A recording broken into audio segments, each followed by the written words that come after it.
Bonjour, je suis Zineb Achelgui, enseignante d'informatique au deuxième cycle secondaire. La partie d'aujourd'hui, le cours d'aujourd'hui, il va porter sur la deuxième partie du tableur qui fait partie du deuxième module intitulé les logiciels. Dans cette partie, on va voir de près comment on commence à utiliser le calcul automatique sous Excel. La première chose à faire, c'est savoir l'utilisation des formules et de l'adressage des cellules. Alors, lorsque je parle d'une formule en mathématiques, c'est l'ensemble des opérandes et des opérations, ou bien des opérateurs. C'est la même chose sous Excel, sauf que sous Excel, je dois forcément commencer mon expression avec le signe égal. Et puis, j'indique les opérandes avec l'opérateur approprié à l'opération que je veux effectuer. L'opérateur, tout simplement, c'est le signe de l'opération arithmétique que vous désirez effectuer. Donc, vous avez ici les différents éléments que représente une formule sous Excel. Je récapitule. Vous avez le signe égal. Les opérandes, ce sont les éléments que je vais calculer avec l'indication d'un opérateur, plus, moins, donc qui représente tout simplement les opérations arithmétiques. Pour voir l'application des formules sous Excel, je vous propose cette situation qui présente un tableau de notes. On a une colonne qui représente la matière, une colonne qui représente les notes et une colonne qui représente les coefficients. Ici, vous avez la dernière colonne qui est vide et qu'on va essayer de remplir pour avoir un calcul automatique en utilisant Microsoft Excel. Donc, on va essayer d'indiquer le contenu qu'on a à saisir dans ces cellules pour effectuer le calcul convenable. Par exemple, pour la matière mathématique, je dois calculer dans cette cellule note fois coefficient. Alors, j'ai plusieurs manières de faire. On va essayer de voir les différentes cas de figure et on va en discuter au fur et à mesure. La première proposition, c'est utiliser une formule ordinaire, c'est-à-dire utiliser les valeurs pour faire ce calcul. Donc, je vais avoir égal toujours 15,3 qui représente la note des mathématiques fois, donc j'ai ici à signaler que lorsque j'utilise généralement les outils informatiques, on a le signe fois qui est indiqué sur le clavier par étoile. Donc, si vous avez étoile, c'est tout simplement l'opérateur de multiplication, c'est fois. Donc, 15,3 fois 4, c'est le coefficient. Donc, lorsque je vais taper Entrée, je vais avoir directement le résultat qui est calculé. La même chose pour la deuxième cellule. Je dois refaire égal 17,8 fois 3 et ainsi de suite. Alors ça, c'est une manière de faire.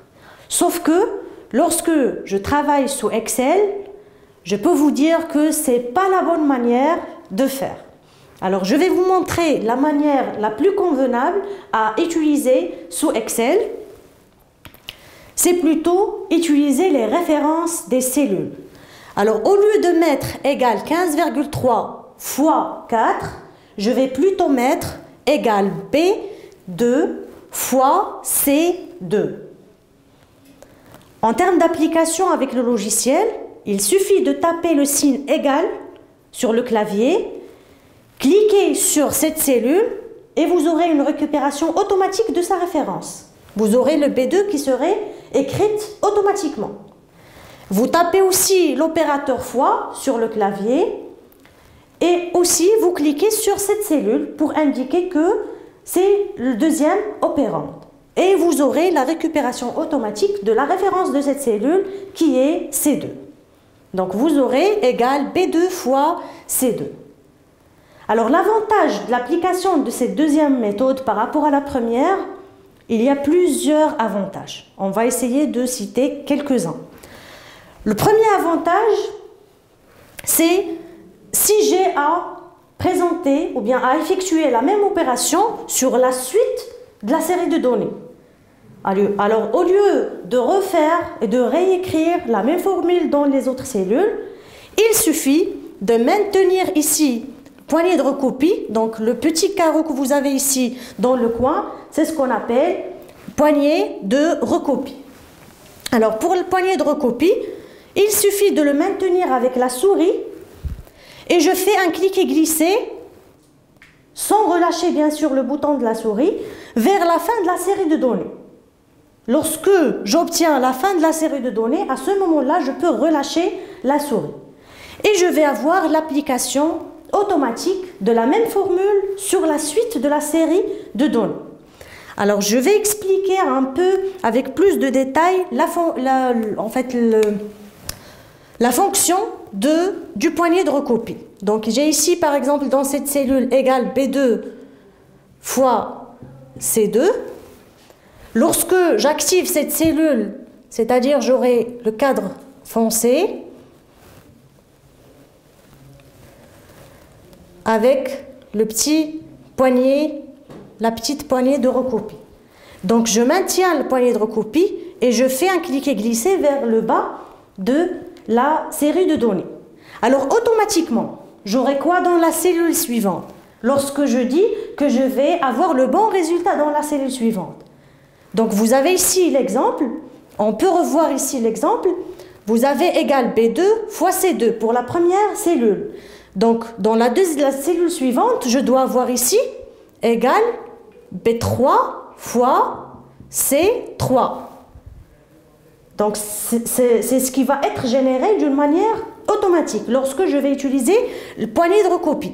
Dans la cellule suivante, il va générer B4 fois C4. Ça signifie quoi? Lorsque j'utilise le poignet de recopie d'une manière verticale, je vais avoir l'incrémentation au niveau des lignes. C'est-à-dire, j'ai ici, par exemple, B2. On a déjà expliqué qu'il s'agit d'une référence d'une cellule.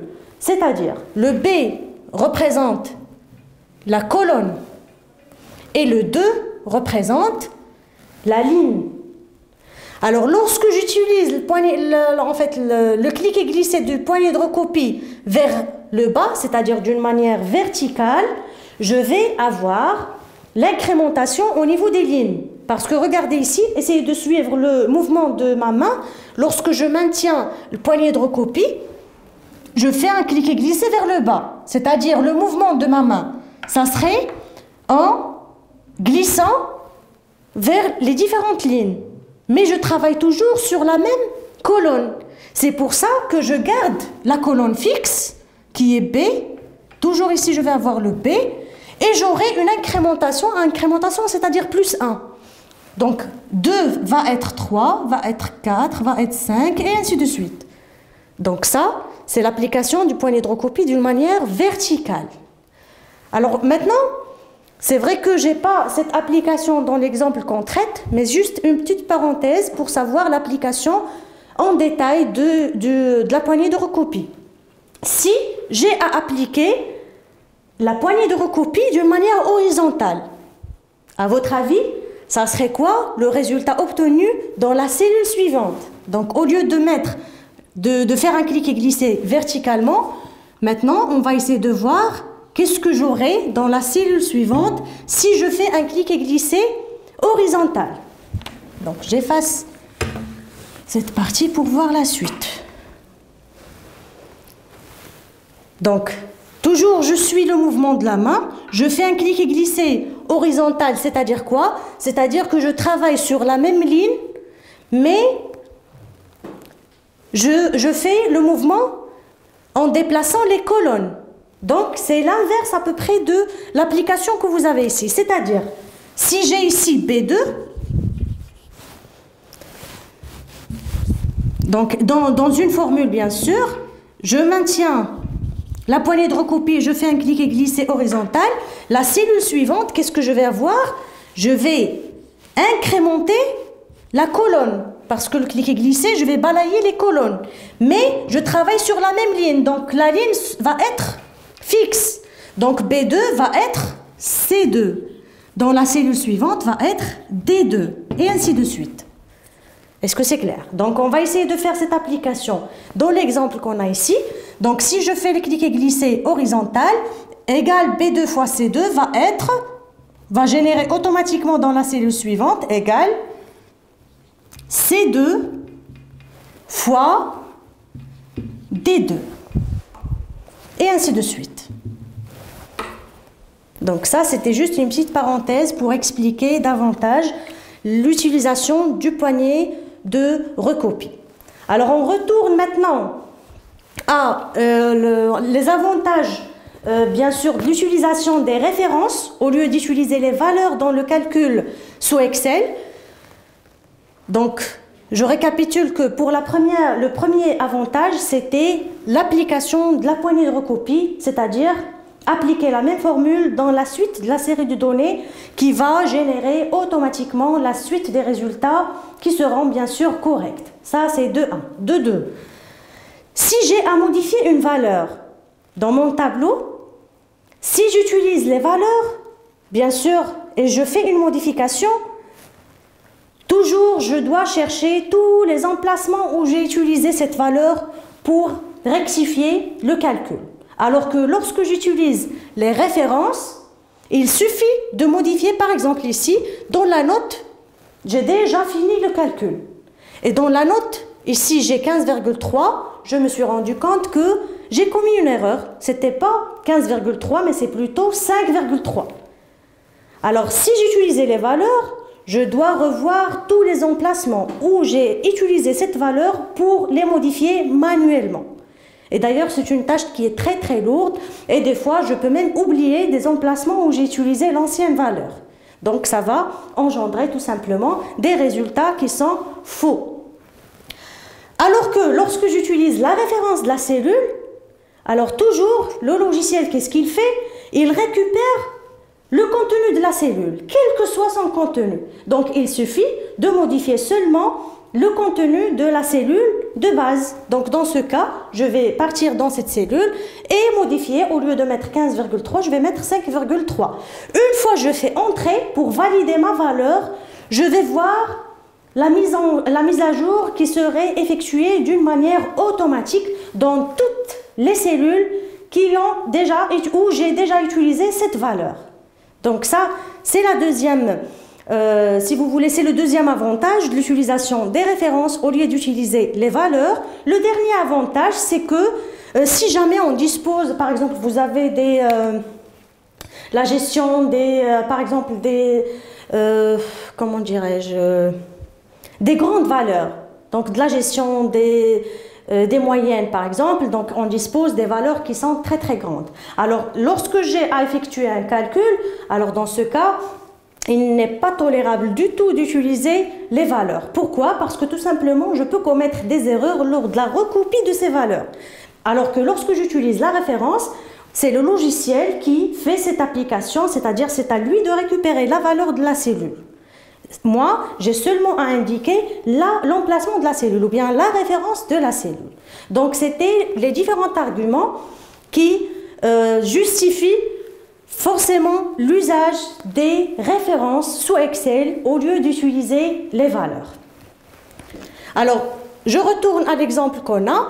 Si j'utilise ici égal B2 fois C2 et j'applique la poignée de recopie, donc vous aurez ce résultat qui est généré d'une manière automatique dans les autres cellules. Et lorsque je relâche le poignet de recopie vers la fin de la série de données, j'aurai le calcul qui serait calculé d'une manière automatique. Alors pour les applications, je vous invite à faire ces applications pour vous entraîner à utiliser les formules sous Excel. La première application, indiquer les références des zones colorées. Vous avez dans cette feuille de calcul un ensemble de zones colorées de 1 jusqu'à 6. Alors, essayez d'indiquer quelles sont les références de ces zones. Je vous laisse le temps de récupérer l'exercice et de penser à la résolution de cet exercice.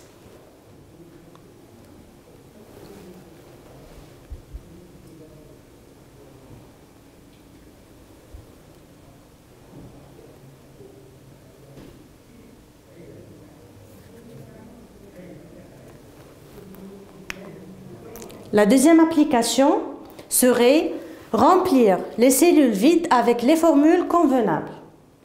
Vous avez ici une petite situation, c'est comme une petite facture d'un magasin.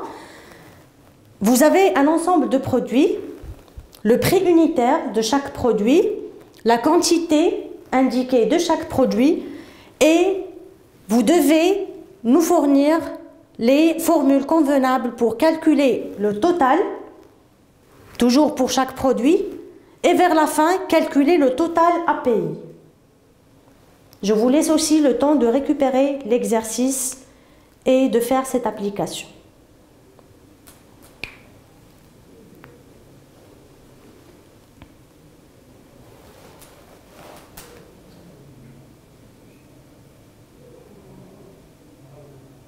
C'était le contenu de cette séquence, de cette partie plutôt, qui porte sur les formules et l'adressage.